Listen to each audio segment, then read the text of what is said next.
आज या ठिकाणी सर्व ट्रक चालक मालक यांना या माध्यमातून आवाहन करतो की आपण बेकायदेशीर चालत असलेले जे 4 टोल नाके आहेत त्या 4 टोल नाक्याच्या विरोधात युवा भीमसेना सामाजिक संघटना व इतर आमचे सर्व सहकारी मित्र यांच्या वतीनं या ठिकाणी उद्या रास्ता रोको आंदोलन आहे। तर तरी माझ्या सर्व ड्रायव्हर बांधवांनो व शेतकरी बांधव असतील यांनी एक मोठ्या संख्येनं उपस्थित राहून हे जे टोलचा झोल चाललेला आहे गेल्या अनेक वर्षापासून जे सर्वसामान्य शेतकरी असतील सर्वसामान्य ट्रक चालक मालक असतील यांना गुंडगिरी करून मारहाण करून यांच्याकडून पैसे वसुली करतात।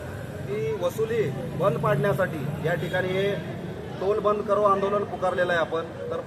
आपण सर्वांनी या ठिकाणी उपस्थित राहून या आंदोलनामध्ये सहभाग होऊन यांचा जे चाललेले दादागिरी आहे यांची दादागिरी आपण बंद करण्याच्या उद्देशानं या ठिकाणी हे आंदोलन करतोय आपण। तरी आपण सर्वांनी या ठिकाणी उपस्थित राहून आंदोलनामध्ये सहभाग व्हावा।